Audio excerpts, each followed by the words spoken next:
At the heart of this tragic tale lies a love that once blossomed with promise. Paul and his wife were the epitome of a happy couple, or so it seemed. But behind closed doors, the cracks in their relationship began to show. Arguments grew more frequent, and the warmth they once shared turned cold.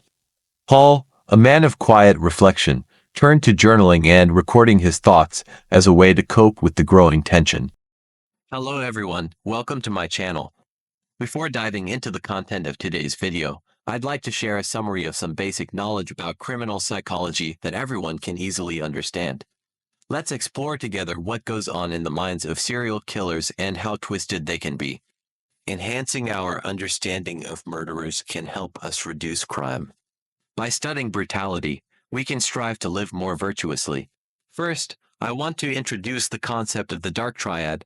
I'll temporarily translate it as the triad of dark personalities. This is a psychological and personality theory that first emerged in 2002, developed by two psychology professors. It represents the three ugliest personality types in society: individuals who are likely to cause discomfort and harm to those around them. People with these three personality traits can be considered inherently bad, born with malicious tendencies rather than shaped by external factors. The first personality type is psychopathy. This is a term familiar to many viewers of my channel. Almost all serial killers worldwide exhibit psychopathic traits. Psychopathy can be understood as a cold-blooded and highly impulsive personality. The most evident traits are violence, a lack of empathy or remorse, and a tendency to manipulate others. Psychopaths in society often give off a dangerous and erratic vibe. Next is narcissism. The most prominent characteristic of narcissists is their excessive self-love. They always want to be the center of attention and often view others as inferior. These individuals crave or are even addicted to being admired and flattered. In society, narcissists are often flashy, overly dramatic, and disdainful of others. They are also highly selfish. Another peculiar yet dangerous personality type is Machiavellianism. The defining trait of Machiavellians is their skill in psychologically manipulating others. They are willing to lie and deceive to achieve their goals. For them, the end justifies the means. Morality is not a concern. If these individuals are also intelligent and socially adept, they can be a nightmare to deal with. They are much harder to spot than psychopaths or narcissists. Psychopaths are often erratic and volatile, making them easier to identify. Narcissists are also relatively easy to recognize due to their self-centered and irritating behavior. However, Machiavellians are only noticeable if they are clumsy manipulators. If they are skilled, you might only realize their true nature after suffering a loss or even being falsely accused by them. Interestingly, I've learned that people who manipulate others often accuse others of manipulating them. These three personality types are not considered pathological disorders, so individuals with these traits can still function within societal and legal boundaries. They can behave appropriately if they have a clear sense of right and wrong. Recognizing these traits helps us better handle such individuals in society. Next, let's discuss antisocial personality disorder, SPD. SPD refers to a condition where a person disregards the consequences of their actions and the rights of others. Here are 7 key signs to watch for. First, disregard for laws and frequent law breaking. Second, dishonesty, lying often, sometimes unnecessarily. Third, impulsivity, acting without considering consequences. 4. Aggressiveness and violence, often labeled as hot-tempered. 5. Disregard for others' safety. 6. Irresponsibility, evident in behaviors like accumulating debt or abandoning plans. 7. Lack of remorse, indifference after harming others, or a tendency to blame victims, claiming they provoked the harm. Most serial killers also suffer from ASPD. Finally, I want to talk about schizophrenia.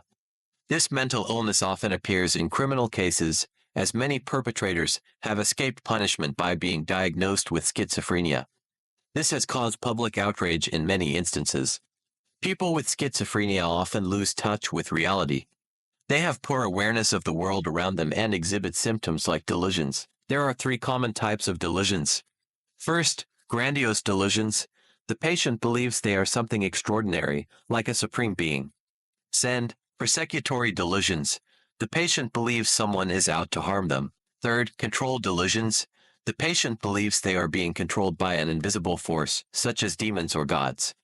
In addition to delusions, patients may experience hallucinations, such as hearing voices that aren't there. Their thinking and speech may be disorganized, and their behavior may seem bizarre. When someone with schizophrenia commits a crime, they are not in control of their actions. Therefore, their actions are considered unintentional. Serial killers with schizophrenia are often charged with manslaughter rather than murder. They are typically confined to specialized prisons and receive treatment in mental hospitals. Now, let's move on to the main content of today's video. Paul's downward spiral into alcoholism serves as a poignant reflection of his struggle to manage the complex emotional turmoil resulting from Lauren's diminishing affection. This choice did not merely provide temporary solace, it significantly eroded both his mental health and the stability of their relationship. In a desperate attempt to cope with his overwhelming feelings of guilt and abandonment, Paul turned to manipulation of his children. However, rather than alleviating his internal strife, this strategy only deepened the fissures within the family dynamic, exacerbating tensions and creating an environment rife with emotional instability. As his mental state deteriorated, Paul's paranoia intensified, particularly concerning Lauren's interactions with other men. This obsession spiraled into a relentless cycle of obsessive texting and aggressive accusations, reflecting not just his emotional distress but also a growing sense of insecurity. The emotional tone of Paul's communications with Lauren became increasingly fraught, revealing his profound fear and distress over losing her. Despite the frequency of his messages, the silence that often followed only served to heighten his feelings of isolation and abandonment. The discovery of Lauren's interactions with other men acted as a catalyst for Paul's escalating paranoia, pushing him to engage in unsettling behaviors, such as tracking her movements. This marked a troubling transition from mere desperation to overt hostility, highlighting the depths of his emotional turmoil. In a public display of his emotional chaos, Paul's declaration on social media unveiled a fervent need to retaliate against Lauren. This visceral expression of his distress not only fueled his erratic actions but also exacerbated his ongoing struggle with alcoholism, creating a vicious cycle of self-destructive behavior. One alarming incident escalated dangerously when Paul confronted a homeowner, culminating in him using a pocket knife to threaten the individual. This episode starkly showcased his inability to navigate anger and conflict in a constructive manner, illustrating a disturbing turn in his psychological state. Even though the violent incident was classified as self-defense, it nonetheless underscored Paul's troubling comfort with aggression. His actions suggested an unsettling acceptance of violence as a means to resolve disputes, raising significant concerns about his overall mental health. In the critical hours leading up to a tragic shooting, Paul's erratic behavior came to the fore through frantic messages to Lauren. His emotional instability and evident desperation functioned as clear indicators of the potential for imminent violence, setting a grim stage for the events that unfolded. As Ashley lay suffering from severe injuries, the urgency for medical assistance became palpable. The officer's efforts to keep her awake and responsive were paramount, highlighting just how crucial time was for her survival in this dire situation. The discovery of bloody footprints at the crime scene serves as a critical clue for investigators, illustrating how attention to detail can play a pivotal role in unraveling complex criminal cases. The meticulous process of evidence collection is essential in piecing together the sequence of events. Subsequently, detectives sought to interview Ashley in hopes of triggering her memory of the incident. This methodical approach was key in the quest to identify the shooter, emphasizing the importance of eyewitness accounts in criminal investigations. Eyewitness accounts revealed a troubling history of abusive behavior exhibited by Paul towards Lauren, igniting suspicions regarding his potential involvement in her murder.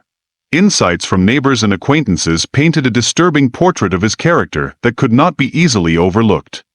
Faced with the gravity of the situation, detectives crafted a meticulous plan to arrest Paul, ensuring they could apprehend him safely, without further escalating tensions. Surveillance played an instrumental role in monitoring his actions leading up to the arrest. During the interrogation, Paul's tendency to redirect the conversation towards his wife raised further suspicions about his potential guilt. His deep knowledge of the circumstances surrounding the case was particularly telling, casting shadows on claims of his innocence.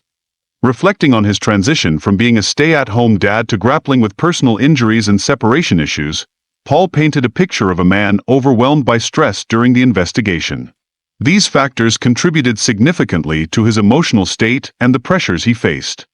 As detectives revealed the shocking news that Lauren had been shot, Paul's emotional responses became a focal point of the interrogation.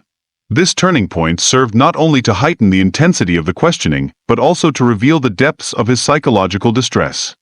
As the detectives constructed a timeline of events, they began to uncover glaring inconsistencies in Paul's narrative. This dissonance heightened suspicions that he may have been fabricating details regarding his whereabouts the night of the crime. In their investigation, detectives identified Joseph as a critical potential witness, one who could either confirm or deny his father's movements on the fateful night of Lauren's murder.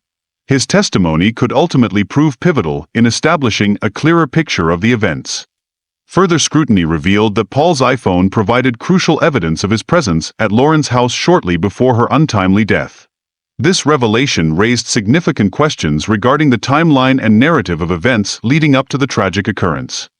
The analysis of bloody footprints discovered in Lauren's backyard indicated the involvement of at least 2 individuals in her murder, thereby complicating the investigation considerably.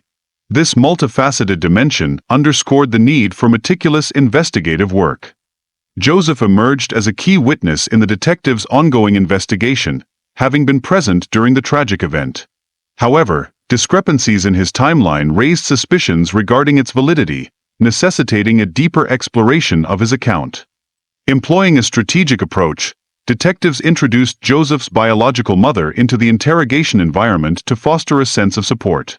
This tactic aimed to encourage him to open up about the incident, crucial for piecing together the intricate details of that night. As the interrogation progressed, Joseph's defenses began to erode under the weight of probing questions. Detectives skillfully navigated the conversation, prompting him to confront the uncomfortable reality of both his father's actions and his own potential involvement.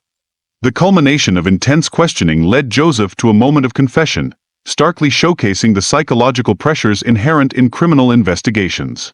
This pivotal revelation served to fortify the case against Paul, bringing critical elements into sharper focus. Paul's behavior while in detention further escalated tensions, resulting in an assault charge that compounded his already precarious legal situation.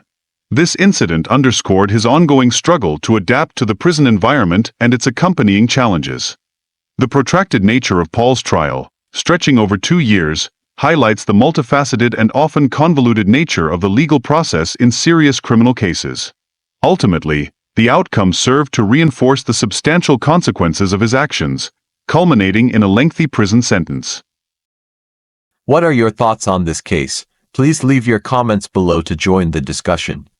And don't forget to hit like, subscribe to my channel to continue following me in the upcoming cases. Goodbye, and see you in the next videos.